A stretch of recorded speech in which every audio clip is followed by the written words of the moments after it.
इस्लामाबाद जो है वो इस टाइम बड़ी गहमा गहमा चल रही है। अमरीका का फौज जो है वो पाकिस्तान पहुंच चुका है। ईरानी फौज जो है वो पहले आ चुका है सीगा।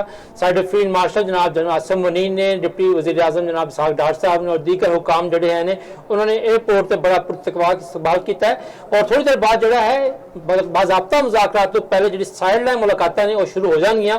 उम्मीद की जा रही है कि दोनों फौज जोड़े हैं वो ज़्यादा पाकिस्तान में शहबाज शरीफ से मुलाकात करेंगे और अमन दी जो हवावां ने वो आना शुरू हो गई हैं। हर पास से जो अमन है इस वक्त मौजूद ने डॉक्टर मुसरत अमीन जी जी माहिर आलमी अमूर ने उन्होंने पूछते हैं। मुसरत साहब पहले तो वेलकम करने अपने प्रोग्राम के विच और जी खिते की बदलती हुई जी सूरत हाल है तुसी ओनू किस तनाजुर च लेने?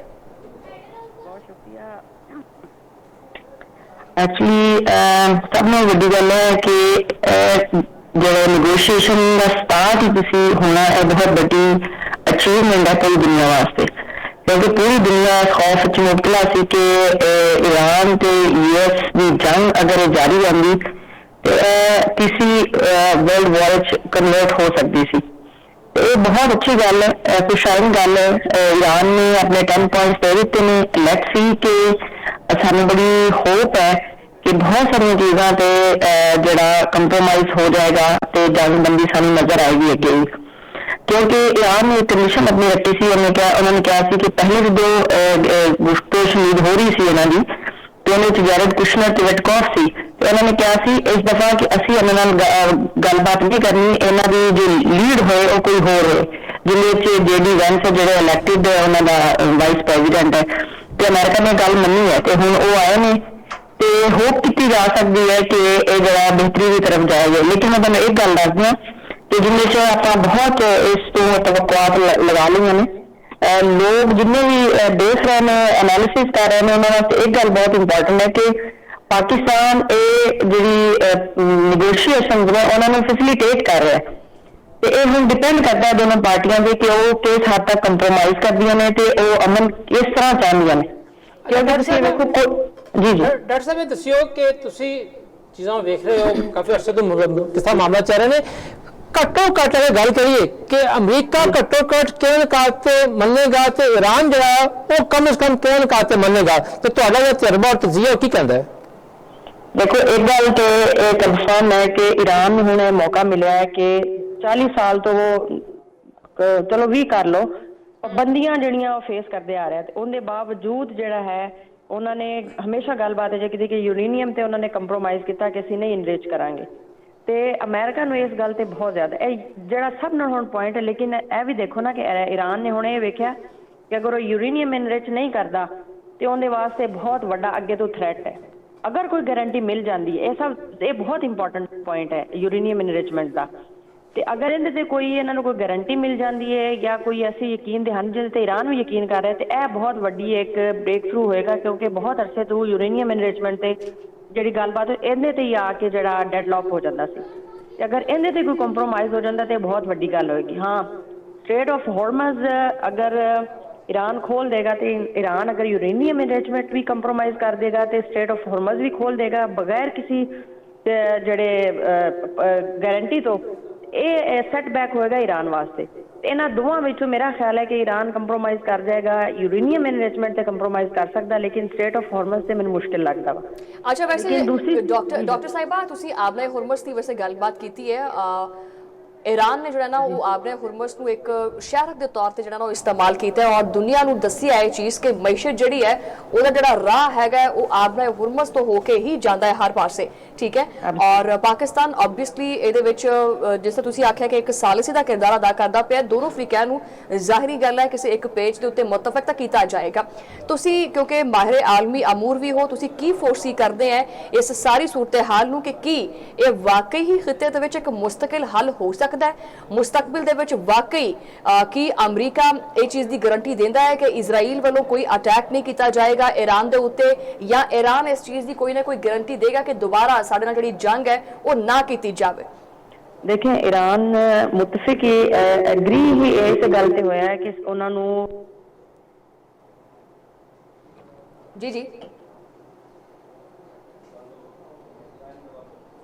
शायद कोई टेक्निकल इशू आ गया है, क्योंकि हालात वाकई ही ऐसे ने, गल्लां बातां हर पासे बहुत ज़्यादा फोन फान भी खड़कते पे ने, ठीक है। और पूरे पाकिस्तान दे विच भी मैं एक चीज़ जिहड़ा कोट करदा, मैं सोशल मीडिया ते बहुत सारियां खबरां देखदी पई सी, बकायदा तौर ते जिहड़ा ना वो पाकिस्तान दी जिहड़ी आवाम हैगी है ਉਹਦਾ जोश काफ़ी दीदनी है। रिजवान साहब, मीम्स ਤਾਂ ਆਪਣੇ ਪਾਸੇ कि मीम्स का भी एक अंबार सोशल मीडिया के उत्ते है, और दूसरा रैलियां जड़ियां नो निकालियां जा रही ने पाकिस्तान के हक दे विच, पाकिस्तान की फौज के हक दे विच, और फील्ड मार्शल सिद्ध आसम मुनीर के जो बैनर्स ने वो चुके गए ने।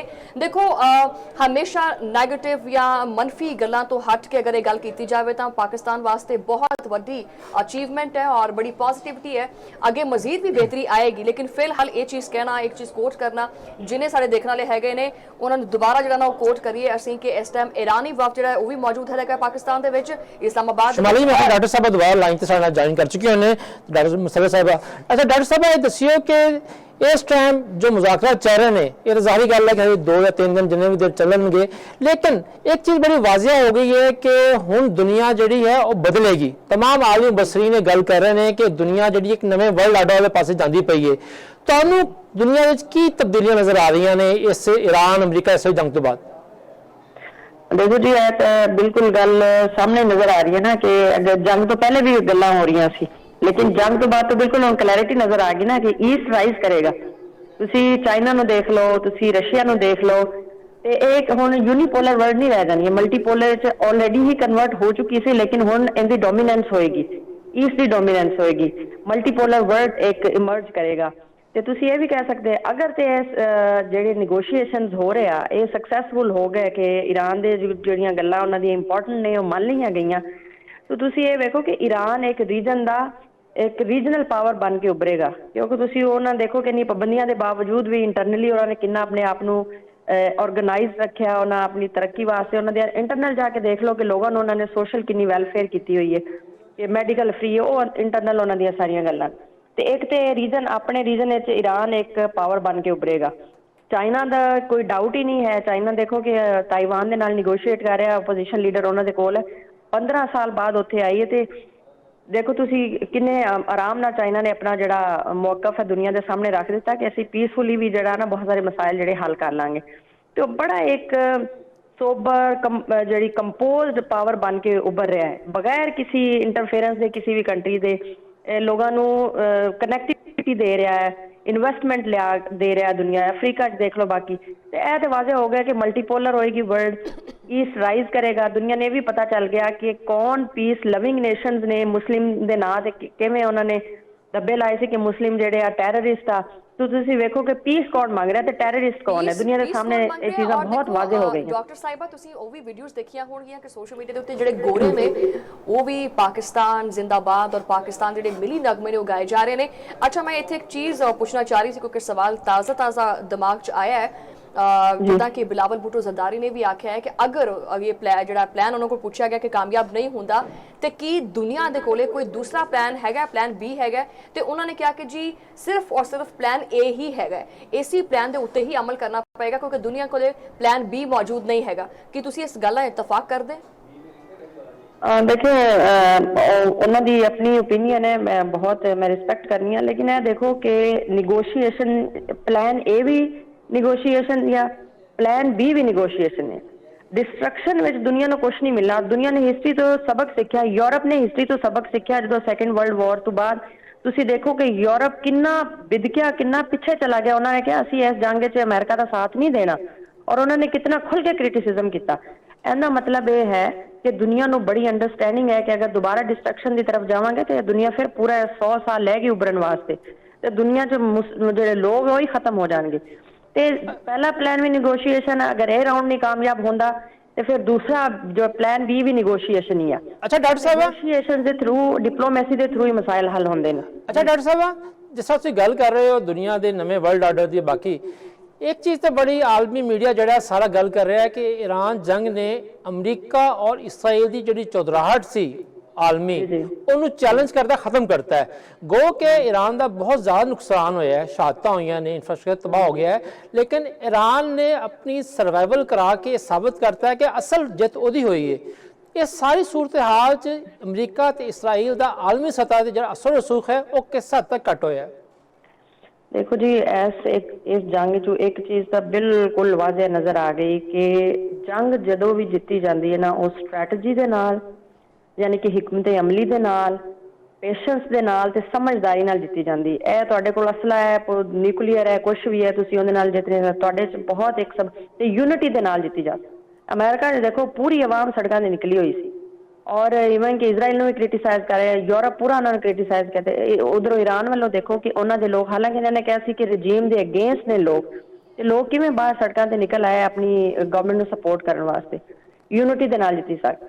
और दूसरी गल तुसीं देखो कि बिल्कुल वाज़ह हो गया कि अमेरिका की जिहड़ी एक्सपोज हो गई कि ये कहंदे सी कि इन्हां दी मिलिटरी ताकत है, नेवल पावर है, इन्हां कोल वैपन्स ने, और इजराइल ते अमेरिका तो बगैर तो कित्थे कोई जंग जित ही नहीं सकता।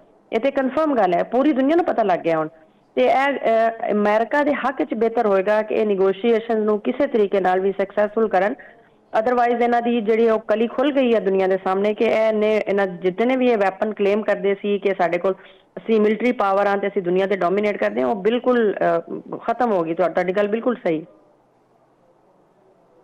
बिल्कुल इदां ही है वैसे। अच्छा डॉक्टर साहिबा ये भी दस्सियो कि ਇਹਦੇ ਮਈਸ਼ਤ ਦੇ ਉੱਤੇ ਜਿਹੜੇ ਅਸਰਾਤ ਨੇ ਇਸ ਜੰਗ ਦੇ, ਖਾਸ ਕਰਕੇ ईरान ਦੇ ਉੱਤੇ ਕਿੰਨਾ ਦੇ ਕਿਸ ਤਰ੍ਹਾਂ ਦੇ ਮੁਰਤਬ ਹੋਏ, ਔਰ ਅੱਗੇ ਜਿਹੜੀ ਮਈਸ਼ਤ ਦੀ ਭਰਪਾਈ ਹੈ ਉਹ ईरान ਆਪਦੀ ਕਿੱਦਾਂ ਕਰ ਸਕਦਾ ਹੈ? देखिए, ईरान ने बहुत सारे जो 10 पॉइंट दिते उन्होंने रखे ही है कि उन्होंने पाबंदियां हटाइया जान। उन्होंने स्ट्रेट ऑफ हॉर्मस से क्यों उन्होंने कहा कि गुजरनगे तो उन्होंने पैसे पे करेंगे। वो अपनी इकोनॉमी ਨੂੰ देख रहे हैं, अपनी इकोनॉमी ने बेहतर, दुनिया ने भी देख लिया कि उन्होंने स्ट्रैंगल किया स्ट्रेट ऑफ हॉर्मस में, पूरी दुनिया की इकोनॉमी बर्बाद हो गई। तुसी चेक करो, तो अपनी इकोनॉमी ਤੇ फोकस कर रहे हैं। अच्छा वैसे डॉक्टर साहब अगर पाकिस्तान की इस सफारती कामयाबी की आप गलबात करिए तो पाकिस्तान सफारती महाज के उत्ते कितना कामयाब होया और अगे मजीद कितना कामयाबियां तो हमकनार हो सकता है? देखो, तुसी पहले खुद ही गल की कि पूरी दुनिया च पाकिस्तान जिंदाबाद के तराने, अंग्रेज, जापान, पूरी दुनिया च देख लो कि दुनिया जंग नहीं चाह रही सी, और पाकिस्तान पहले भी एक रिस्पोंसिबल स्टेट होने का सबूत दिता है। जो भी इंडिया ने पाकिस्तान को थ्रैट किया या किवें भी, पाकिस्तान ने हमेशा पीस की गल की है। तो हुण देखो पूरी दुनिया ने देख लिया कि Pakistan as a peace maker बन के उभरिया। पाकिस्तान ने ऑफर किया, फैसिलिटेट किया, ईवन के टू एंड फ्रो जाते रहे। ईरान ने उन्होंने राजी किया इस गल के तो तुसीं निगोशिएशन ते आओ। तो पाकिस्तान की डिप्लोमेसी देखे दुनिया तुसीं मनवानी है तो एक गल तो ही मनवानी है, तो तुहानूं पता लग गया, पूरी दुनिया को पता लग गया कि पाकिस्तान ने कितना पॉजिटिव तो इंपॉर्टेंट रोल प्ले किया है। तो हुण पाकिस्तान वास्ते यह इंपॉर्टेंट गल है कि दुनिया च इंप्रैशन इन्हां दा अच्छा हो गया है। तो हुण की कर सकते हैं, FDI लिया सकते हैं, जिहड़ी पिछले 5 साल तो रुकी हुई सी, जिहड़ी फॉरेन डायरैक्ट इन्वेस्टमेंट नहीं आ रही सी, लोग नहीं आ रहे सी, साडी इकोनॉमी स्ट्रैंगल हुई सी। पाकिस्तान को बहुत अच्छा मौका है कि पाकिस्तान दुनिया को कहे कि आगे पाकिस्तान च इन्वेस्ट करो, कि साडी, क्योंकि सिक्योरिटी का ही मसला सी पूरी दुनिया को।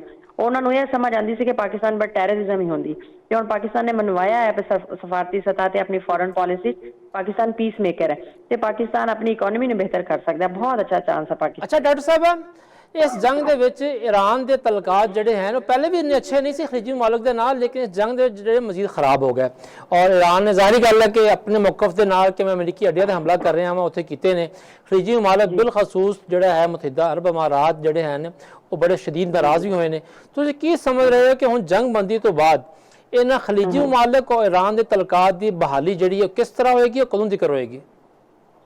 देखो, खलीजी ममालिक को बहुत अच्छी तरह शीशा हो गया है। उन्होंने पता चल गया है कि उन्होंने जी अपनी डिफेंस की जिम्मेदारी दी सी अमेरिका को, फेल हो गया। अमेरिका उन्होंने डिफेंड नहीं कर सकिया, और अमेरिका ने वाजे तौर पर इजराइल को डिफेंड किया। और उन्होंने यह भी देख लिया कि ईरान ने कोई एक सैकेंड की डिले किए बगैर जिन्हें भी अमरीकी बेसिस से खलीजी ममालिक उन्होंने अटैक किया, और उन्होंने दस के किया।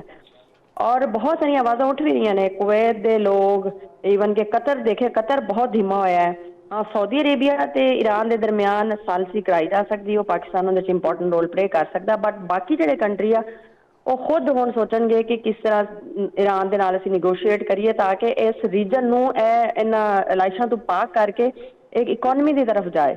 अदरवाइज उन्होंने पता लग गया कि अगर वो ऐसे डगर से चलते रहे, अमरीकी बेसा इन्हां ते रहियां, तो फिर जिहड़ा थ्रैट है मंडलांदा ही रहना इन्हां ते।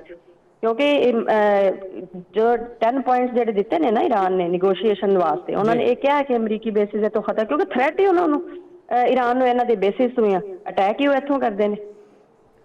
ਦੇਖੋ ਇਹ ਬੜਾ ਇੰਪੋਰਟੈਂਟ ਵੈਸੇ ਨੁਕਤਾ ਹੈਗਾ। ਤੁਹਾਨੂੰ ਲੱਗਦਾ ਹੈ ਕਿ ਕਿਉਂਕਿ ਜਿਹੜੀਆਂ ਸ਼ਰਾਇਤ ਰੱਖੀਆਂ ਗਈਆਂ ਦੋਨਾਂ ਅਫਰੀਕਨ ਵੱਲੋਂ ਉਹ ਬੜੀਆਂ ਸਖਤ ਨੇ ਵੈਸੇ, ਤੇ ਕਿੰਨਾ ਸ਼ਰਤਾਂ ਦੇ ਉੱਤੇ ਤੁਹਾਨੂੰ ਲੱਗਦਾ ਹੈ ਕਿ ਅਮਰੀਕਾ ਸ਼ਾਇਦ ਅਮਲ ਦਰਾਮਦ ਕਰ ਲਵੇ, ਔਰ ਕੁਝ ਸ਼ਰਤਾਂ ਸ਼ਾਇਦ ਇਹਨਾਂ ਸ਼ਰਤਾਂ ਦੇ ਉੱਤੇ ਈਰਾਨ ਜਿਹੜਾ ਨਾ ਅਮਲ ਦਰਾਮਦ ਕਰ ਸਕਦਾ ਹੈ, ਔਰ ਆਹ ਸ਼ਿਕਾਂ ਜਿਹੜੀਆਂ ਹੈਗੀਆਂ ਨੇ ਉਹ ਕਿਸੇ ਵੀ ਸੂਰਤ ਦੋਨੋਂ ਅਫਰੀਕਨ ਨੂੰ ਮਨਜ਼ੂਰ ਨਹੀਂ ਹੋਣਗੀਆਂ? ਤੁਹਾਡੀ ਨਜ਼ਰ 'ਚ ਕਿਹੜੀਆਂ ਸ਼ਿਕਾਂ ਹੈਗੀਆਂ ਨੇ? ਦੇਖੋ ਇਹ ਬਹੁਤ ਇੰਪੋਰਟੈਂਟ ਕੁਐਸਚਨ ਹੈ। ਅਗਰ ਤੁਸੀਂ ਥਿਓਰੈਟੀਕਲੀ ਦੇਖੋ ਨਾ, ਅਸੀਂ ਪੜ੍ਹਾਉਂਦੇ ਹਾਂ ਫੋਰਨ ਪਾਲਿਸੀ, ਤੇ ਉਹਦੇ 'ਚ ਡਿਸੀਜਨ ਮੇਕਿੰਗ ਮਾਡਲ ਪੜ੍ਹਾਈ ਦੇ ਨੇ, ਤੇ ਉਹਦੇ 'ਚ ਅਸੀਂ ਦੱਸਦੇ ਹਾਂ ਕਿ ਇੱਕ ਗਰੁੱਪ ਡਿਸੀਜਨ ਹੁੰਦਾ, ਆਰਗੇਨਾਈਜੇਸ਼ਨ ਲੈਵਲ ਤੇ ਡਿਸੀਜਨ ਹੁੰਦੇ ਨੇ, ਤੇ ਇੱਕ ਪਰਸਨਲਾਈਜ਼ ਡਿਸੀਜਨ ਹੁੰਦਾ। ਅਗਰ ਤੁਸੀਂ ਇਹਨੂੰ ਸਟੱਡੀ ਕਰੋ ਨਾ ਇਹ ਅਮਰੀਕਨ ਕੇਸ ਨੂੰ, ਤੇ ਪਰਸਨਲਾਈਜ਼ ਕਿਸਮ ਦਾ ਡਿਸੀਜਨ ਸੀ, ਕਿਉਂਕਿ ਸਾਰੀ ਇਨਫੋਰਮੇਸ਼ਨ ਆਰਗੇਨਾਈਜੇਸ਼ਨਲ ਸਾਰੇ ਪ੍ਰੋਸੈਸਿਸ ਜਾਂ ਜਿਹੜੇ ਡਿਪਲੋਮੈਟਿਕ ਜਾਂ ਬਿਊਰੋਕ੍ਰੇਸੀ ਨੇ ਜਿਹੜੀ ਦਿੱਤੀ ਸੀ ਨਾ ਰਿਪੋਰਟਸ, ਉਹ ਡਿਫਰੈਂਟ ਸੀ।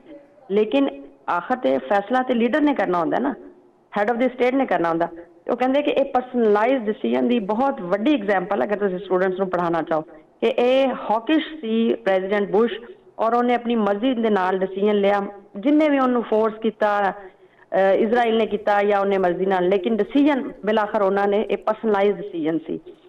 ਤੇ ਬਾਕੀ ਜਦੋਂ ਨੈਗੋਸ਼ੀਏਸ਼ਨ ਸ਼ੁਰੂ ਹੋਏ ਨੇ, ਤੇ ਤੁਸੀਂ ਕਦੋਂ ਵੀ ਇਹ ਨਾ ਸੋਚੋ ਕਿ ਇੱਕ ਦਫਾ ਹੀ ਇਹ ਸਾਰੀਆਂ ਚੀਜ਼ਾਂ ਹੱਲ ਹੋ ਜਾਣਗੀਆਂ, ਕਿਉਂਕਿ ਇਹ ਜਿਹੜੇ ਪੁਆਇੰਟਸ ਨੇ, ਈਰਾਨ ਬਹੁਤ ਜ਼ਿਆਦਾ, ਈਰਾਨ ਨੇ ਪਹਿਲੇ ਧੋਖਾ ਖਾਇਆ 2 ਦਫਾ ਨੈਗੋਸ਼ੀਏਸ਼ਨ ਤੇ ਉਹ ਸਟਬਨ, ਉਹ ਬਹੁਤ ਜ਼ਿਆਦਾ ਇਹਦੇ ਤੋਂ ਜਿਹੜਾ ਡਿਸਟਰਸਟ ਸੀ ਉਹਨਾਂ ਦਾ, ਲੇਕਿਨ ਉਹਨਾਂ ਦੀ ਗੱਲ ਮੰਨੀ ਗਈ, ਜਿਹੜੀ ਵੈਸ ਆਇਆ। ਤੇ ਹੁਣ ਇਹ ਜਿਹੜੇ 10 ਪੁਆਇੰਟਸ ਨੇ ਤੁਸੀਂ ਕਹਿ ਰਹੇ ਹੋ, ਤੇ ਜਦੋਂ 15 ਪੁਆਇੰਟਸ ਉਹਨਾਂ ਨੇ ਦਿੱਤੇ, ਅਮਰੀਕਾ ਨੇ ਦਿੱਤੇ ਨੇ, ਇਹ ਦੋਨਾਂ ਵਾਸਤੇ ਕਬੂਲ ਕਰਨਾ ਮੁਸ਼ਕਿਲ ਹੈ। ਇੱਕ ਰਾਉਂਡ ਤੇ ਹੋਏਗਾ ਜਿੰਦੇ 'ਚ ਬਾਤਚੀਤ ਹੋਏਗੀ, ਐਟਲੀਸਟ ਆਈਸ ਬ੍ਰੇਕਿੰਗ ਹੋਏਗੀ, ਕੁਝ ਅੱਗੇ ਜਾਣਗੇ, ਜਿੰਦੇ 'ਚ ਇਹ ਗੱਲ ਬਾਤ ਹੋਏਗੀ ਕਿ ਹਮਲੇ ਰੁਕਣਗੇ ਕੋਈ, ਫਿਰ ਉਸ ਤੋਂ ਬਾਅਦ ਅਗਲੀਆਂ ਗੱਲਾਂ ਤੇ ਗੱਲਬਾਤ ਹੋਏਗੀ, ਤੇ ਆਹਿਸਤਾ ਆਹਿਸਤਾ ਚੀਜ਼ਾਂ ਕੰਪਰੋਮਾਈਜ਼। ਦੇਖੋ ਜੰਗ ਤੋਂ ਬਾਅਦ, ਤਬਾਹੀ ਤੋਂ ਬਾਅਦ ਵੀ ਜਿਹੜੇ ਮਸਲੇ ਦਾ ਹੱਲ ਹੋਣਾ ਸੀ ਨਾ, ਉਹ ਨੈਗੋਸ਼ੀਏਟਿੰਗ ਟੇਬਲ ਤੇ ਹੀ ਹੋਣਾ ਸੀ, ਤੇ ਇੰਨਾ ਜ਼ਿਆਦਾ ਹਾਲੇ ਨੁਕਸਾਨ ਨਹੀਂ ਹੋਇਆ, ਤੇ ਨੈਗੋਸ਼ੀਏਟਿੰਗ ਟੇਬਲ ਤੇ ਆ ਗਏ ਨੇ, ਤੇ ਹੋਪ ਕੀਤੀ ਜਾ ਸਕਦੀ ਹੈ। ਠੀਕ ਹੈ, ਮੁਸ਼ਕਿਲ ਨੇ, ਬਹੁਤ ਟਫ ਚੀਜ਼ਾਂ ਨੇ, ਲੇਕਿਨ ਅਗਰ ਦੁਨੀਆ ਗਾਰੰਟੀ ਦੇਵੇ, ਜਿੰਦੇ ਚਾਈਨਾ ਵੀ ਅਸੀਂ ਸੁਣਦੇ ਪਏ ਕਿ ਬ੍ਰੋਕਰ ਦੇ ਤੌਰ ਤੇ ਕੰਮ ਕਰ ਰਿਹਾ, ਤੇ ਚਾਈਨਾ ਦੀ ਹਿਸਟਰੀ ਹੈ ਕਿ ਚਾਈਨਾ ਬੜੇ ਪੀਸਫੁਲੀ ਜਿਹੜੇ ਨਾ ਬਹੁਤ ਸਾਰੇ ਮਸਾਇਲ ਰਿਜ਼ੋਲਵ ਕਰਵਾਉਂਦਾ ਰਿਹਾ। ਡਾਕਟਰ ਸਾਹਿਬਾ ਸ਼ੁਰੂ ਤੋਂ ਹੀ ਜਿਹੜਾ ਨਾ ਬੜੀ ਕਾਮ ਜਿਹੜੀ ਸਟ੍ਰੈਟਜੀ ਰਹੀ ਹੈ, ਉਹ ਹਮੇਸ਼ਾ ਬੜੀ ਹਿਕਮਤ ਔਰ ਦਿਨਾਈ ਦੇ ਨਾਲ ਆਪਣਾ ਜਿਹਨੂੰ ਕਹਿੰਦੇ ਨਾ ਫੂੰਕ ਫੂੰਕ ਕੇ ਕਹਿੰਦੇ 2030 ਤੱਕ ਅਸੀਂ ਕੋਈ ਜੰਗ ਨਹੀਂ ਲੜਨੀ ਸੀ ਜਿਹੜੀ ਹੈ। ਨਹੀਂ 2030 ਤੱਕ ਵੀ ਨਾ ਜੰਗ ਲੜਨੇ, ਲੇਕਿਨ ਤੁਸੀਂ ਉਹਨਾਂ ਦੀ ਹਿਸਟਰੀ ਦੇਖੋ ਕਿ ਉਹਨਾਂ ਦੇ ਜਿਤਨੇ ਵੀ ਉਹਨਾਂ ਦੇ ਸਕਾਲਰ ਹੈ, ਅਗਰ ਇਵਨ ਉਹਨਾਂ ਦਾ ਸੁਨਜ਼ੂ ਪੜ੍ਹਾਇਆ ਜਾਂਦਾ ਹੈ ਵਾਰ ਗੇਮਿੰਗ ਵਿੱਚ, ਤੇ ਉਹ ਵੀ ਇਹ ਕਹਿੰਦਾ ਕਿ ਤੁਸੀਂ ਆਪਣੇ ਦੁਸ਼ਮਣ ਨੂੰ ਅਗਰ ਸਬਡਿਊ ਕਰ ਲਓ ਵਿਦਾਊਟ ਫਾਈਟਿੰਗ, ਤੇ ਤੁਹਾਡੀ ਬਹੁਤ ਬੜੀ ਸਕਸੈਸ ਹੈ। ਉਹਨਾਂ ਕਨਫਿਊਸ਼ੀਅਸ ਫਿਲਾਸਫੀ ਉਹਨਾਂ ਦੀ ਦੇਖ ਲਓ, ਜਿਤਨੇ ਵੀ ਤੁਸੀਂ ਉਹਨਾਂ ਦੇ ਦੇਖੋ ਨਾ ਸਾਰੇ, ਉਹ ਇਹੀ ਗੱਲ ਕਰਦੇ ਨੇ। ਤੇ ਚਾਈਨਾ ਦੀ ਜਿਹੜੀ 5 ਪੁਆਇੰਟ ਦੀ 70s ਵਿੱਚ ਉਹਨਾਂ ਦੀ ਪਾਲਿਸੀ ਸੀ ਨਾ, ਨੌਨ ਇੰਟਰਫੇਰੈਂਸ ਸੀ, ਔਰ ਕਨੈਕਟੀਵਿਟੀ ਦੀ ਸੀ, ਔਰ ਕਹਿੰਦੇ ਸੀ ਕਿ ਅਸੀਂ ਆਪਣੇ ਨੇਬਰਿੰਗ ਕੰਟਰੀ ਦੇ ਨਾਲ ਜੰਗ ਨਹੀਂ ਕਰਨੀ, ਖਾਮੋਸ਼ੀ ਦੇ ਨਾਲ, ਉਹ ਸਾਰਾ ਉਹੀ ਚੀਜ਼ਾਂ ਤੇ ਅਮਲ ਪੈਰਾ ਕਰਦੇ ਹੋਏ ਇੱਥੇ ਤੱਕ ਉਹ ਪਹੁੰਚਿਆ। ਅੱਛਾ ਡਾਕਟਰ ਸਾਹਿਬ, ਇਸ ਗੱਲ ਸਭ ਜਾਣਦੇ ਨੇ ਕਿ ਇਸਰਾਈਲ ਜਿਹੜਾ ਹੈ ਉਹ ਜੰਗਬੰਦੀ ਦੇ ਹਾਮੀ ਨਹੀਂ ਸੀਗਾ, ਨਾ ਹੁਣ ਹੈ, ਔਰ ਹਜੇ ਵੀ ਖਤਰਾ ਜਿਹੜਾ ਹੈ ਮੰਡਲਾ ਰਿਹਾ ਹੈ ਕਿ ਇਸਰਾਈਲ ਇਸ ਮੁਜ਼ਾਕਰਾਤੀ ਅਮਲ ਨੂੰ, ਜੰਗਬੰਦੀ ਨੂੰ ਸਬੂਤਾਜ ਕਰਨ ਵਾਸਤੇ ਕੋਈ ਨਾ ਕੋਈ ਜਾਂ ਚੰਨ ਚੜਾ ਸਕਦਾ ਹੈ। ਤੁਸੀਂ ਕੀ ਸਮਝਦੇ ਹੋ ਕਿ ਇਸਰਾਈਲ ਜਿਹੜਾ ਹੈ ਕਿਆ ਕਿਸੇ ਮਰਹਲੇ ਤੇ ਅਮਰੀਕਾ ਨੂੰ ਬਾਈਪਾਸ ਕਰਕੇ ਕੋਈ ਐਸਾ ਕੰਮ ਕਰ ਸਕਦਾ ਜਿਹਦੇ ਨਾਲ ਕਿ ਈਰਾਨ ਦੁਬਾਰਾ ਜਿਹੜਾ ਹੈ ਉਹਦਾ ਇਤਮਾਦ ਟੁੱਟ ਜਾਵੇ? ਦੇਖੋ ਜੀ, ਈਰਾਨ ਜਿਹੜਾ ਨਾ, ਈਰਾਨ ਦੇ ਜਿਹੜੇ ਈਵਨ ਦੇ ਆਪੋਜੀਸ਼ਨ ਲੀਡਰ ਵੀ ਆ, ਤੁਸੀਂ ਦੇਖਿਆ ਹੋਵੇਗਾ ਅਗਲੇ ਦਿਨ ਉਹਨੇ ਸੈਲੀਬ੍ਰੇਟ ਕੀਤਾ ਕਿ ਫਲਸਤੀਨੀਆਂ ਨੂੰ ਹੈਂਗ ਕੀਤਾ ਜਾਏਗਾ, ਮਾਰਿਆ ਜਾਏਗਾ, ਤੇ ਉਹ ਕਿੰਨਾ ਸੈਲੀਬ੍ਰੇਟ ਕਰ ਰਿਹਾ ਸੀ। They are very much radical and hawkish, ਠੀਕ ਹੈ ਉਹਨਾਂ ਦੀ ਪਾਲਿਸੀ। ਲੇਕਿਨ ਇੱਕ ਗੱਲ ਤੁਸੀਂ ਜ਼ਿਹਨ 'ਚ ਰੱਖੋ, ਅਮਰੀਕਾ ਦੀ ਹੈਲਪ ਦੇ ਬਗੈਰ ਇਹ ਕਦੀ ਵੀ ਜਿਹੜਾ ਨਾ ਈਰਾਨ ਦੇ ਕਾਬੂ ਨਹੀਂ ਪਾ ਸਕਦੇ। ਇਹ ਈਰਾਨ ਉਹਨਾਂ ਨੂੰ ਬਹੁਤ ਤਾਕਤਵਰ ਹੈ, ਤੇ ਇਹ ਅਗਰ ਇਹਨਾਂ ਦੀ ਅਮਰੀਕਾ ਇਹਨਾਂ ਦੀ ਹੈਲਪ ਕਰਨਾ ਛੋੜ ਦੇ ਨਾ ਇਜ਼ਰਾਈਲ ਦੀ, ਇਹ ਕਦੀ ਵੀ ਸੋਚ ਵੀ ਨਹੀਂ ਸਕਦੇ। ਪਿਛਲੀਆਂ ਦੇਖੋ ਤੁਸੀਂ, ਅਮਰੀਕਾ ਹਮੇਸ਼ਾ ਇਹਨਾਂ ਦੀ ਹੈਲਪ ਕਰਦਾ ਰਿਹਾ, ਤੇ ਹੁਣ ਵੀ ਅਮਰੀਕਾ ਦੀ ਹੈਲਪ ਦੇ ਨਾਲ ਇਹਨਾਂ ਕੀਤਾ। ਪਿਛਲੇ ਜਿੰਨੇ ਵੀ ਪ੍ਰੈਜ਼ੀਡੈਂਟ ਆਏ ਨੇ ਸਾਰਿਆਂ ਨੂੰ ਇਹਨਾਂ ਨੇ ਫੋਰਸ ਕੀਤਾ, ਲੇਕਿਨ ਉਹਨਾਂ ਨੇ ਜੰਗ ਨਹੀਂ ਲੜੀ। ਸਿਰਫ ਇਹ ਬੰਦਾ ਇਹਨਾਂ ਦੇ ਹੱਥੀ ਲੱਗਿਆ ਕਿਉਂਕਿ ਇਹ ਵੀ ਰੈਡੀਕਲ ਸੀ, ਹੌਕਿਸ਼ ਸੀ, ਤੇ ਉਹ ਸ਼ੁਰੂ ਤੋਂ ਉਹਨਾਂ ਦੀ ਕੋਸ਼ਿਸ਼ ਸੀ, ਤੇ ਇਹਨੇ ਸਾਥ ਦਿੱਤਾ। ਲੇਕਿਨ ਦੇਖ ਲਓ ਕਿ ਅੱਗੇ ਕੀ ਹੋਇਆ। ਯਾਨੀ ਕਿ ਅਗਰ ਤੁਸੀਂ ਕੰਪੋਜ਼ਡ ਹੋ, ਤੁਸੀਂ ਇੱਕ ਸਟ੍ਰੈਟਜੀ ਦੇ ਨਾਲ, ਹਿਕਮਤ ਅਮਲੀ ਨਾਲ ਲੜੋ, ਖੜੇ ਹੋ ਜਾਓ, ਯੂਨਿਟੀ ਦੇ ਨਾਲ ਲੜੋ, ਤੇ ਵੱਡੀ ਤੋਂ ਵੱਡੀ ਤਾਕਤ ਨੂੰ ਹਰਾ ਸਕਦੇ। ਤੇ ਜਿਹੜਾ ਇਜ਼ਰਾਈਲ ਲੈਬਨਾਨ 'ਚ ਕੀ ਕਰ ਰਿਹਾ, ਤੀਸਰੀ ਜਿਹੜੀ ਕੰਡੀਸ਼ਨ ਸੀ ਇਹਨਾਂ ਦੀ 10 ਪੁਆਇੰਟਸ ਵਿੱਚ ਈਰਾਨ ਦੀ, ਉਹ ਇਹ ਸੀ ਕਿ ਲਬਨਾਨ ਤੇ ਹਮਲੇ ਰੋਕੇ ਲਬਨਾਨ ਦੇ ਉੱਤੇ ਜਾਣ, ਹਿਜ਼ਬੁੱਲਾ ਲੇਕਿਨ ਉਹ ਫਿਰ ਵੀ ਸ਼ਰਾਰਤਾਂ ਕਰ ਰਿਹਾ ਕਿਉਂਕਿ ਉਹ ਨਹੀਂ ਚਾਹ ਰਹੇ ਜੰਗਬੰਦੀ। ਉਹਨਾਂ ਕੋਲ ਇਹੀ ਮੌਕਾ ਹੈ। ਅੱਗੇ ਫਿਊਚਰ ਵਿੱਚ ਸ਼ਾਇਦ ਮੁਸ਼ਕਿਲ ਹੋਵੇ ਇਜ਼ਰਾਈਲ ਵਾਸਤੇ ਵੀ ਈਰਾਨ ਤੇ ਅਟੈਕ ਕਰਨਾ, ਕਿਉਂਕਿ ਅਮਰੀਕਨ ਲੋਕਾਂ ਨੇ ਦੇਖ ਲਿਆ ਨਾ, ਦੇਖੋ ਕਿੰਨੇ ਸੜਕਾਂ ਤੇ ਕਰੋੜਾਂ ਲੋਕ ਨਿਕਲੇ ਕਿ ਅਸੀਂ ਜੰਗ ਨਹੀਂ ਚਾਹੁੰਦੇ, ਤੇ ਉਹਨਾਂ ਨੂੰ ਫਿਊਚਰ ਨਜ਼ਰ ਆ ਰਿਹਾ ਕਿ ਅਮਰੀਕਾ ਇਹਨਾਂ ਦਾ ਅੱਗੇ ਫਿਊਚਰ ਸਾਥ ਨਹੀਂ ਦੇਗਾ। ਦੇਖੋ ਅਗਰ ਦੇਖਿਆ ਜਾਵੇ ਤਾਂ ਦੇਖੋ ਡਾਕਟਰ ਸਾਹਿਬਾ, ਈਰਾਨ ਦੇ ਜਿਹੜੀਆਂ ਸ਼ਰਤਾਂ ਹੈਗੀਆਂ ਉਹਨਾਂ ਦੇ ਵਿੱਚ ਹਲਕੀ ਜਿਹੜੀ ਨਰਮੀ ਹੈਗੀ ਹੈ ਉਹ ਜ਼ਾਹਰ ਹੁੰਦੀ ਹੈ, ਔਰ ਅਮਰੀਕੀ ਜਿਹੜੇ ਨਕਾਤ ਹੈਗੇ ਨੇ, ਜੋ ਸ਼ਰਾਇਤ ਹੈਗੇ ਉਹ ਥੋੜੀਆਂ ਡਾਢੀਆਂ ਨੇ, ਥੋੜੀਆਂ ਸਖਤ ਲੱਗਦੀਆਂ ਨੇ। ਔਰ ਅਗਰ ਈਰਾਨ ਨੇ ਮੁਤਾਲਬਾ ਕੀਤਾ ਹੈ ਕਿ ਠੀਕ ਹੈ ਫਿਰ ਜਿਹੜੀ ਅਮਰੀਕੀ ਫੌਜ ਹੈ ਉਹ ਖਿੱਤੇ ਤੋਂ ਜਾਵੇ, ਫਿਰ ਇਸੇ ਤਰ੍ਹਾਂ ਫਿਰ ਅਮਰੀਕਾ ਕਹਿੰਦਾ ਪਿਆ ਕਿ ਜੀ ਤੁਸੀਂ ਆਪਣੀ ਜਿਹੜੀ ਪ੍ਰੌਕਸੀਸ ਹੈਗੀਆਂ ਨੇ ਉਹਨਾਂ ਨੂੰ ਫੰਡਿੰਗ ਨਾ ਕਰੋ। ਇਹ ਵੀ ਬੜੀ ਜਿਹੜਾ ਨਾ ਉਹ ਜਿਹਨੂੰ ਕਹਿੰਦੇ ਨਾ ਸਖਤ ਔਰ ਬੜੀ ਡਾਢੀ ਕਿਸਮ ਜਿਹੜੀ ਸ਼ਰਤ ਹੈ, ਇਹਨਾਂ ਦੋਨਾਂ ਸ਼ਰਤਾਂ ਦੇ ਉੱਤੇ ਅਮਲ ਹੋ ਸਕਦਾ ਹੈ। ਦੇਖੋ ਇੱਕ ਸੁਪਰ ਪਾਵਰ ਨੇ ਆਪਣਾ ਕੋਈ ਨਾ ਕੋਈ ਭਰਮ ਤੇ ਰੱਖਣਾ ਹੁੰਦਾ ਨਾ, ਇਹ ਵੀ ਤੁਸੀਂ ਵੇਖੋ ਨਾ, ਤੇ ਉਹਨਾਂ ਨੇ ਅਗਰ ਇਸ ਤਰ੍ਹਾਂ ਦੀ ਸਖਤ ਕੰਡੀਸ਼ਨ ਨਹੀਂ ਰੱਖਣੀਆਂ ਸੀ ਤੇ ਫਿਰ ਉਹਨਾਂ ਨੂੰ ਸੁਪਰ ਪਾਵਰ ਕੌਣ ਕਹਿੰਦੇ? ਅਮਰੀਕਾ ਮੇਰੇ ਖਿਆਲ ਚ ਜਿਹੜਾ ਜਿਹਨੂੰ ਕਹਿੰਦੇ ਨਾ ਕਿ ਪੰਜਾਬੀ ਵਿੱਚ ਆਪਣੀ ਲੱਤ ਉੱਤੇ ਰੱਖਣਾ, ਠੀਕ ਹੈ, ਯਾਨੀ ਕਿ ਜੋ ਹਾਂਜੀ ਉਹ ਲੱਤ ਉੱਤੇ ਉਹਨਾਂ ਨੇ ਰੱਖੀ ਹੈ ਔਰ ਫਾਤਿਹ ਵਾਸਤੇ ਵੀ ਅਲਫਾਜ਼ ਅਮਰੀਕਾ ਨੂੰ ਮਿਲਦੇ ਨਹੀਂ ਪਏ। ਅੱਛਾ, ਮੈਂ ਡਾਕਟਰ ਸਾਹਿਬ ਇੱਕ ਸਵਾਲ ਹੋਰ ਕਰਨਾ ਚਾਹਾਂਗੀ, ਉਹ ਇਹ ਕਿ ਪਾਕਿਸਤਾਨ ਦੀ ਜਿਹੜੀ ਇਹ ਸਫਾਰਤੀ ਕਾਮਯਾਬੀ ਹੈ ਕੋਈ 1-2 ਦਿਨ ਜਾਂ 4-5 ਦਿਨ ਦੀ ਗੱਲ ਨਹੀਂ ਹੈਗੀ। ਪਾਕਿਸਤਾਨ ਨੇ ਦਹਾਈਆਂ ਤੱਕ ਦਹਿਸ਼ਤਗਰਦੀ ਦਾ ਵੀ ਸਾਹਮਣਾ ਕੀਤਾ ਹੈ, ਬਲੋਚਿਸਤਾਨ ਦੇ ਵਿੱਚ ਵੀ ਹਾਲਾਤ ਖਰਾਬ ਰਹੇ ਨੇ, ਫਿਰ ਹਾਲੀਆ ਜਿਹੜੀ ਸੂਰਤ ਹਾਲ ਰਹੀ ਹੈ ਅਫਗਾਨਿਸਤਾਨ ਦੇ ਵਿੱਚ ਉਹਦਾ ਵੀ ਪਾਕਿਸਤਾਨ ਬੜੀ ਦਲੇਰੀ ਨਾਲ ਜਿਹੜਾ ਨਾ ਉਹ ਸਾਹਮਣਾ ਕਰਦਾ ਰਿਹਾ ਹੈ। ਪਾਕਿਸਤਾਨ ਜਿਹੜੀ ਫੌਜ ਹੈ ਉਹਨੇ ਭਰਪੂਰ ਦਫਾ ਵੀ ਕੀਤਾ ਹੈ ਪਾਕਿਸਤਾਨ ਦਾ, ਔਰ ਇਹਦੇ ਨਾਲ ਨਾਲ ਪਾਕਿਸਤਾਨ ਨੂੰ ਅੰਦਰੂਨੀ ਔਰ ਬੈਰੂਨੀ ਚੈਲੰਜਸ ਦਾ ਵੀ ਸਾਹਮਣਾ ਹੈਗਾ ਸੀ, ਬਹੁਤ ਸਾਰੇ ਚੈਲੰਜਸ ਦਾ। ਇਹਦੇ ਨਾਲ ਅਗਰ ਆਪਾਂ ਭਾਰਤ ਦੀ ਗੱਲ ਕਰੀਏ ਤਾਂ ਭਾਰਤ ਦਾ ਇਜ਼ਰਾਈਲ ਦਾ ਦੌਰਾ ਵੀ ਕਰਨਾ ਔਰ ਇਜ਼ਰਾਈਲ ਦੇ ਨਾਲ ਆਪਣੇ ਤਾਲੁਕਾਤ ਨੂੰ ਮਜ਼ੀਦ ਮਜ਼ਬੂਤ ਕਰਨਾ, ਇਹ ਤੁਸੀਂ ਕਿੱਦਾਂ ਦੇਖਦੇ ਆ? ਔਰ ਹੁਣ ਅੱਜ ਦੀ ਰਾਈਟ ਨਾਓ ਜਿਹੜੀ ਪੋਜੀਸ਼ਨ ਹੈਗੀ ਹੈ ਉਹਦੇ ਵਿੱਚ ਭਾਰਤ ਦਾ ਕੀ ਕਿਰਦਾਰ ਹੈ? ਤੁਹਾਨੂੰ ਨਹੀਂ ਲੱਗਦਾ ਕਿ ਭਾਰਤ ਇਸ ਟਾਈਮ ਜਿਹੜਾ ਉਹ ਸਫਾਰਤੀ ਮਹਾਜ਼ ਦੇ ਉੱਤੇ ਇੰਤਹਾਈ ਜਿਹੜਾ ਨਾ ਕੱਲਾ ਹੋ ਗਿਆ? ਅਗਰ ਮੈਂ ਇਦਾਂ ਕਹਾਂ ਕਿ ਖਿੱਤੇ ਦੇ ਵਿੱਚ ਬੜਾ ਇਰਰੈਲੇਵੈਂਟ ਜਿਹਾ ਮੁਲਕ ਬਣ ਗਿਆ, ਕਿਉਂਕਿ ਨਾ ਉਹਦਾ ਕੋਈ ਬਿਆਨ ਆਉਂਦਾ ਨਾ ਹੀ ਕੋਈ ਗੱਲਬਾਤ ਹੁੰਦੀ ਹੈ। ਜੀ ਬਿਲਕੁਲ ਤੁਹਾਡੀ ਗੱਲ ਨਾਲ ਮੈਂ ਐਗਰੀ ਕਰਾਂਗੀ ਕਿ ਪਾਕਿਸਤਾਨ ਨੇ ਹਮੇਸ਼ਾ, ਇੰਡੀਆ ਨੇ ਕਿਹਾ ਕਿ ਪਾਕਿਸਤਾਨ ਨੂੰ ਆਈਸੋਲੇਟ ਕਰ ਦੇਣਗੇ, ਤੇ ਹੁਣ ਸਾਹਮਣੇ ਦੇਖ ਲਓ ਕਿ ਕੌਣ ਆਈਸੋਲੇਟ ਹੋ ਕੇ ਪਿਆ। ਤੇ ਦੂਸਰੀ ਤੁਸੀਂ ਗੱਲ ਕੀਤੀ ਕਿ ਪਾਕਿਸਤਾਨ ਇੰਟਰਨਲੀ ਜਿਹੜਾ ਬਹੁਤ ਚੈਲੰਜਸ ਦਾ ਸਾਹਮਣਾ ਸੀ, ਟੈਰਰਿਜ਼ਮ 20 ਸਾਲ ਤੋਂ ਪਾਕਿਸਤਾਨ ਨੇ ਟੈਰਰਿਜ਼ਮ ਨੂੰ ਫਾਈਟ ਕੀਤਾ ਹੈ, ਵਾਰ ਅਗੇਂਸਟ ਟੈਰਰਿਜ਼ਮ 'ਚ, ਤੇ ਪਾਕਿਸਤਾਨ ਤੋਂ ਵੱਧ ਕੇ ਕੌਣ ਜਾਣ ਸਕਦਾ ਹੈ ਕਿ ਪੀਸ ਦੀ ਕੀ ਇੰਪੋਰਟੈਂਸ ਹੈ? ਤੇ ਪਾਕਿਸਤਾਨ ਦੁਨੀਆ ਨੂੰ ਦਿਖਾਤਾ ਕਿ ਸਾਨੂੰ ਇਹ ਪੀਸ ਦੀ ਇੰਪੋਰਟੈਂਸ ਦਾ ਪਤਾ ਹੈ, ਇਸ ਲਈ ਅਸੀਂ ਇਹ ਪੀਸ ਮੇਕਰ ਦੇ ਤੌਰ ਤੇ ਉੱਭਰ ਰਹੇ। ਤੀਸਰੀ ਗੱਲ ਇਹ ਹੈ ਕਿ ਤੁਸੀਂ ਇਕਨੋਮੀ ਦੀ ਗੱਲ ਕੀਤੀ, ਇਹ ਮੈਂ ਕਹਿੰਦੀ ਹਾਂ ਕਿ ਪਾਕਿਸਤਾਨ ਕੋਲ ਬਹੁਤ ਅੱਛਾ ਮੌਕਾ ਹੈ ਕੈਸ਼ ਕਰਾਉਣ ਦਾ, ਔਰ ਪਾਕਿਸਤਾਨ ਨੂੰ ਕੋਈ ਵੀ ਆਪਣੇ ਮਾਮਲਾਤ ਨੇ ਕਿਸੇ ਦੇ ਨਾਲ ਵੀ ਉਹ ਸੈੱਟ ਕਰਕੇ ਸਿਰਫ ਇਕਨੋਮੀ ਤੇ ਫੋਕਸ ਕਰਨਾ ਚਾਹੀਦਾ ਹੈ। ਅੱਛਾ, ਵੈਸੇ ਡਾਕਟਰ ਸਾਹਿਬ ਆਪਣੀ ਜਿਹੜੀ ਪਾਕਿਸਤਾਨ ਦੀ ਜਿਹੜੀ ਆਵਾਮ ਹੈਗੀ ਹੈ ਉਹ ਖੁਸ਼ ਵੀ ਬੜਾ ਹੁੰਦੀ ਹੈ, ਹਰ ਚੀਜ਼ ਨੂੰ ਸੈਲੀਬ੍ਰੇਟ ਵੀ ਕਰਦੀ ਹੈ, ਜ਼ਰੂਰਤ ਪਵੇ ਤਾਂ ਹਰ ਜਗ੍ਹਾ ਤੇ ਸਾਥ ਵੀ ਦਿੰਦੀ ਹੈ, ਲੇਕਿਨ ਉਹ ਕਹਿੰਦੀ ਹੈ ਕਿ ਸਾਡੇ ਉੱਤੇ ਜਿਹੜਾ ਮਈਸ਼ਤ ਦਾ ਬੋਝ ਹੈ ਨਾ ਇਹ ਘੱਟ ਤੋਂ ਘੱਟ ਹੋਣਾ ਚਾਹੀਦਾ ਹੈ, ਸਾਨੂੰ ਮਹਿੰਗਾਈ ਤੋਂ ਨਿਜਾਤ ਮਿਲਣੀ ਚਾਹੀਦੀ ਹੈ। ਤੁਹਾਨੂੰ ਕੀ ਲੱਗਦਾ ਹੈ ਕਿ ਅਗਰ ਇਹ ਮੁਜ਼ਾਕਰਤ ਕਾਮਯਾਬ ਹੁੰਦੇ ਨੇ ਔਰ ਈਰਾਨ ਦੇ ਨਾਲ ਤਾਲੁਕਾਤ ਪਾਕਿਸਤਾਨ ਦੇ ਮਜ਼ੀਦ ਅੱਛੇ ਬਰਾਦਰਾਨਾ ਹੁੰਦੇ ਜੋ ਕਿ ਪਹਿਲੇ ਵੀ ਹੈਗੇ ਸੀ, ਉਹਨਾਂ ਵਿੱਚ ਅਗਰ ਮਜ਼ੀਦ ਬਿਹਤਰੀ ਆਂਦੀ ਹੈ ਤੇ ਜਿਹੜੀਆਂ ਪੈਟਰੋਲ ਦੀਆਂ ਕੀਮਤਾਂ ਵਧੀਆਂ ਹੋਈਆਂ ਨੇ, ਜਿਹੜੀ ਮਹਿੰਗਾਈ ਜਿਹੜੀ ਉਹ ਆਸਮਾਨ ਨਾਲ ਗੱਲਾਂ ਕਰਦੀ ਪਈ ਹੈ, ਇਹਦੇ ਵਿੱਚ ਕਿਸੇ ਹੱਦ ਤੱਕ ਪਾਕਿਸਤਾਨ ਨੂੰ ਰਿਲੀਫ ਮਿਲੇਗਾ? ਅੱਛਾ ਡਾਕਟਰ ਸਾਹਿਬ, ਮੈਂ ਸ਼ਮਾਲਾ ਸਾਹਿਬ ਦੇ ਸਵਾਲ ਦੇ ਨਾਲ ਆਪਣਾ ਸਵਾਲ ਵੀ ਜੋੜਦਾ ਹਾਂ ਕਿ ਈਰਾਨ ਦੀ ਪਾਬੰਦੀਆਂ ਜਿਹੜੀਆਂ ਹਨ ਈਰਾਨ ਤੇ ਲੱਗੀਆਂ ਖਤਮ ਹੁੰਦੀਆਂ ਨੇ, ਤੇ ਜਿਹੜਾ ਸੂਈ ਗੈਸ ਮਨਸੂਬਾ ਬੜੀ ਵਰਿਆਂ ਦਾ ਰੁਕਿਆ ਹੋਇਆ ਹੈ, ਅਗਰ ਉਹ ਬਹਾਲ ਹੋ ਜਾਂਦਾ ਹੈ ਉਹਦੇ ਨਾਲ ਅਸੀਂ ਜਿਹੜਾ ਹੈ ਈਰਾਨ ਤੋਂ ਸਸਤਾ ਪੈਟਰੋਲ ਜਿਹੜਾ ਤੇਲ ਲੈਣਾ ਸ਼ੁਰੂ ਕਰ ਦਿੰਦੇ ਹਾਂ, ਤੇ ਕਿਆ ਫਿਰ ਪਾਕਿਸਤਾਨ ਦੇ ਉੱਤੇ ਜਿਹੜਾ ਬਹੁਤ ਵੱਡਾ ਮਾਸ਼ੀ ਦਬਾਅ ਹੈ ਈਰਾਨ ਨਾਲ ਖੁੱਲਣ ਦੇ ਨਾਲ ਘਟ ਨਹੀਂ ਜਾਏਗਾ? ਜੀ ਬਿਲਕੁਲ, ਮੈਂ ਉਹਨਾਂ ਨੇ ਸ਼ਮਾਇਲਾ ਸਾਹਿਬਾ ਨੇ ਅਭੀ ਜਿਹੜਾ ਸਵਾਲ ਮੈਨੂੰ ਕੀਤਾ ਨਾ, ਮੈਂ ਇਹੀ ਕਹਿਣ ਲੱਗੀ ਸੀ ਕਿ ਪਾਕਿਸਤਾਨ ਈਰਾਨ ਜਿਹੜੀ ਗੈਸ ਪਾਈਪਲਾਈਨ ਰੁਕੀ ਹੋਈ ਸੀ ਪਾਬੰਦੀਆਂ ਦੀ ਵਜ੍ਹਾ ਨਾਲ, ਅਮਰੀਕਾ ਦਾ ਪ੍ਰੈਸ਼ਰ ਸੀ ਪਾਕਿਸਤਾਨ 'ਤੇ। ਤੁਸੀਂ ਦੇਖੋ ਕਿ ਅਗਰ ਇਹ ਗੈਸ ਪਾਈਪਲਾਈਨ ਕੰਪਲੀਟ ਹੋ ਜਾਂਦੀ ਹੈ ਤੇ ਪਾਕਿਸਤਾਨ 'ਚ ਕੀ ਹੈ, ਪਾਕਿਸਤਾਨ 'ਚ ਐਨਰਜੀ ਕ੍ਰਾਈਸਿਸ ਹੈ ਤੇ ਪਾਕਿਸਤਾਨ ਇਹਦੇ 'ਤੇ ਕਾਬੂ ਪਾ ਲਏਗਾ। ਜਦੋਂ ਐਨਰਜੀ ਕ੍ਰਾਈਸਿਸ 'ਤੇ ਕਾਬੂ ਪਾਏਗਾ, ਆਪ ਦੇਖੇ ਤੁਹਾਡੀ ਮਈਸ਼ਤ, ਤੁਹਾਡੀ ਇੰਡਸਟਰੀ ਚੱਲਣਾ ਸ਼ੁਰੂ ਹੋ ਜਾਏਗੀ, ਤੁਹਾਡੇ ਘਰੇਲੂ ਸਾਰਫੀਨ 'ਤੇ ਕਮ ਖਰਚ ਆਏਗਾ। ਜਦੋਂ ਵੀ ਇਕਨੋਮੀ ਦੀ ਇਕਨੋਮਿਕ ਪ੍ਰੋਸਪੈਰਿਟੀ ਆਉਂਦੀ ਹੈ ਕਿਸੇ ਵੀ ਮੁਲਕ ਦੇ, ਆਹਿਸਤਾ ਆਹਿਸਤਾ ਤੁਸੀਂ ਦੇਖੋ ਕਿ ਉਹਦੇ ਬਹੁਤ ਪੋਜ਼ਿਟਿਵ ਇੰਪੈਕਟ ਹੁੰਦੇ ਨੇ। ਤੁਹਾਡੀ ਜੋ ਇੱਕ ਮੈਸ ਮਾਈਗ੍ਰੇਸ਼ਨ ਸ਼ੁਰੂ ਹੋ ਗਈ ਹੈ, ਬ੍ਰੇਨ ਡਰੇਨ ਹੋਣਾ ਸ਼ੁਰੂ ਹੋ ਗਿਆ, ਬਾਹਰ ਜਾਣਾ ਸ਼ੁਰੂ, ਲੋਕਾਂ ਨੂੰ ਜਬ ਮੁਲਕ ਦੇ ਵਿੱਚ ਹੀ ਇਸ ਤਰ੍ਹਾਂ ਦੀ ਸਸਤੀ એનર્ਜੀ ਹੋਏਗੀ, ਇੰਡਸਟਰੀ ਲੱਗਣੀ ਸ਼ੁਰੂ ਹੋਏਗੀ, ਲੋਕਾਂ ਦੀ ਇਕਨੋਮੀ ਚੱਲਣੀ ਸ਼ੁਰੂ ਹੋਏਗੀ, ਤੇ ਤੁਸੀਂ ਦੇਖੋ ਕਿ ਲੋਕ ਪਾਕਿਸਤਾਨ ਵਿੱਚ ਹੀ ਇਨਵੈਸਟਮੈਂਟ ਕਰਨਾ ਸ਼ੁਰੂ ਹੋ ਜਾਣਗੇ। ਇਹ ਛੋਟੀ ਛੋਟੀ ਜਦੋਂ ਮਾਈਕਰੋ ਲੈਵਲ ਤੇ ਸ਼ੁਰੂ ਹੋਏਗੀ ਇਨਵੈਸਟਮੈਂਟ, ਤੇ ਮੈਕਰੋ ਲੈਵਲ ਤੇ ਵੀ ਜਾਏਗੀ। ਜਦੋਂ ਇਹਦੇ ਅਸਰਾਤ ਫੌਰਨ ਤਾਂ ਨਹੀਂ ਆਣਗੇ ਨਾ, ਜ਼ਾਹਿਰ ਹੈ पाकिस्तान बहुत अरसे तो एनर्जी क्राइसिस सफ़र कर लिया। इकॉनमी पाकिस्तान ने पिछले 4-5 साल तो बहुत ज़्यादा थल्ले चली गई है और किसी सूरत नहीं उठ सकी। तो कोई टाइम एक लगेगा, लेकिन बहुत ਜਿਹੜੇ ਪੋਜ਼ਿਟਿਵ ਇੰਪੈਕਟ ਹੋਏਗਾ ਪਾਕਿਸਤਾਨ ਦੀ ਇਕਨੋਮੀ ਤੇ। ਅੱਛਾ ਡਾਕਟਰ ਸਾਹਿਬ, ਬੜੀ ਹੋਪਫੁਲ ਹੈ ਡਾਕਟਰ ਸਾਹਿਬ, ਜਿਹੜਾ ਜਿਸ ਤਰ੍ਹਾਂ ਪਾਕਿਸਤਾਨ ਹੁਣ ਇੱਕ ਵੱਡਾ ਸਾਲਸ ਵੱਡਾ ਸੁਲਹਕਾਰ ਬਣ ਕੇ ਸਾਹਮਣੇ ਆਇਆ ਹੈ, ਹੁਣ ਅਸੀਂ ਅਫਗਾਨਿਸਤਾਨ ਔਰ ਭਾਰਤ ਦੇ ਹੱਥੋਂ ਪਾਕਿਸਤਾਨ ਮੁਸਲਸਲ ਕਈ ਵਰ੍ਹਿਆਂ ਤੋਂ ਜਿਹੜਾ ਹੈ ਉਹ ਮੁਸ਼ਕਲਾਂ ਦਾ ਸ਼ਿਕਾਰ ਹੈ, ਲੇਕਿਨ ਮਾਜ਼ੀ ਦੇ ਵਿੱਚ ਅਸੀਂ ਦੇਖਿਆ ਹੈ ਕਿ ਸਾਡੀ ਆਵਾਜ਼ ਨੂੰ ਯੂਰਪ, ਅਮਰੀਕਾ, ਬਰਤਾਨੀਆ ਕੋਈ ਜ਼ਿਆਦਾ ਅਹਿਮੀਅਤ ਨਹੀਂ ਦਿੰਦੇ ਸਨ। ਲੇਕਿਨ ਹੁਣ ਤੁਸੀਂ ਕੀ ਸਮਝਦੇ ਹੋ ਕਿ ਜਿਸ ਤਰ੍ਹਾਂ ਈਰਾਨ ਅਮਰੀਕਾ ਮੁਜ਼ਾਕਰਾਤ ਕਰਾਉਣ 'ਚ ਪਾਕਿਸਤਾਨ ਮਰਕਜ਼ੀ ਕਿਰਦਾਰ ਅਦਾ ਕਰ ਰਿਹਾ ਹੈ, ਹੁਣ ਅਫਗਾਨਿਸਤਾਨ ਦੇ ਤਾਲਿਬਾਨ ਰਜੀਮ ਹੈ ਉਹਦੇ ਖਿਲਾਫ ਜੋ ਸਾਡਾ ਮੌਕਫ ਹੈ, ਔਰ ਭਾਰਤ ਜਿਸ ਤਰ੍ਹਾਂ ਮਕਬੂਜ਼ਾ ਕਸ਼ਮੀਰ ਜ਼ੁਲਮ ਕਰ ਰਿਹਾ ਹੈ ਔਰ ਮਕਬੂਜ਼ਾ ਕਸ਼ਮੀਰ ਬਾਰੇ ਜੋ ਸਾਡਾ ਮੌਕਫ ਹੈ, ਕਿਆ ਹੁਣ ਦੁਨੀਆ ਜ਼ਿਆਦਾ ਤੋਜਾ ਦੇ ਨਾਲ ਜ਼ਿਆਦਾ ਗੌਰ ਨਾਲ ਸਾਡੀ ਗੱਲ ਸੁਣੇਗੀ? ਦੇਖੋ ਇੰਟਰਨੈਸ਼ਨਲ ਰਿਲੇਸ਼ਨ ਹੈ, ਸਟੇਟ ਬੜੇ ਰੈਸ਼ਨਲ ਐਕਟਰ ਹੁੰਦੇ ਨੇ, ਇਹਨਾਂ ਨੂੰ ਰੈਸ਼ਨੈਲਿਟੀ ਦੇ ਨਾਲ ਚੱਲਣਾ ਹੋਏਗਾ। एकदम वो कहते ना कि स्पाइक आई है बहुत उच्ची पाकिस्तान की कि दुनिया च पाकिस्तान नूं पीस मेकर के तौर पर देखा जा सकता है। ये हुण डिपेंड करेगा पाकिस्तान की लीडरशिप ते पॉलिटिशियंस ते कि वो किन्ने समझदार ने, किन्नी वो ਜਿਹੜੇ फ्यूचरिस्टिक ने और किस तरह कैपिटलाइज करते हैं इस सिचुएशन नूं।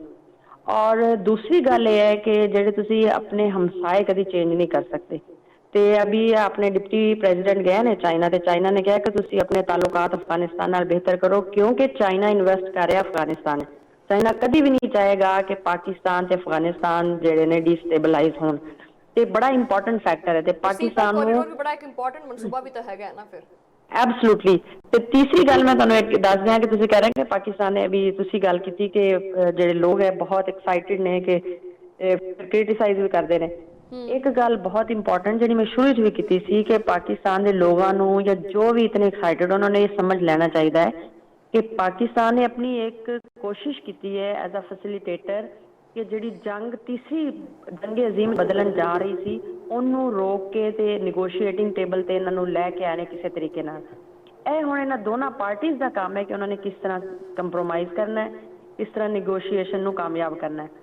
तो बहुत ज़्यादा तवक्कुआत ला लेना तो फिर उन्हें एकदम से क्रिटिसाइज करना शुरू कर देना तो एक्साइटेड, ठीक एक्साइटेड होवो, लेकिन रियलिटी में रह के रियलिस्टिक हो के कि इन्हां दी कामयाबी का दारोमदार पाकिस्तान से नहीं है। ये उन्हां दोनों पार्टियां ते ने कि किस तरह वो आपकी जेड़ा एजेंडा है या 10 पॉइंट्स ने उन्होंने 15 पॉइंट्स से उन्हें किस तरह गलबात शुरू कर दें।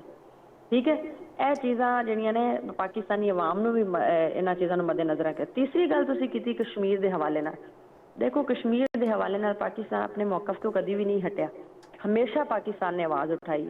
हाँ हुण मैं अगे वही पहली गल ने रिलेट करांगी कि ये लीडरशिप से डिपेंड करता है, पाकिस्तान के डिप्लोमैट्स से डिपेंड करता है, पॉलिटिशियन से डिपेंड करता है किस तरह कैपिटलाइज करते हैं। बहुत अच्छा मौका है, मैं जिस तरह कहा कि इकॉनमी से तवज्जो कर सकते हैं तो कश्मीर के मामले से भी इस तरह इनू हाईलाइट करके तो ये दुनिया ते कह सकते हैं दुनिया ते प्रेशर पा के कि साडा मसला भी हुण हल कराया जाए कि असी पीस लविंग कंट्री हाँ, असी पीस मेकर हाँ, सानू पीस चाहिए। यह कॉन्फ्लिक्ट चलिया आ रहा 70 साल तो इंडिया ते पाकिस्तान असी अपनी इकॉनमी ते फोकस करना चाह रहे, असी जियो पॉलिटिक्स नहीं पढ़ना चाह रहे, असी जियो इकोनॉमिक्स नूं लैके चलना चाह रहे तो साडा मसला हल कराओ। अगर यह गल हो जाती तो फिर मेरा ख्याल है बहुत अच्छी गल, लेकिन यह हुण कैपिटलाइज किस तरह करते हैं डिपेंड्स अपॉन द लीडरशिप।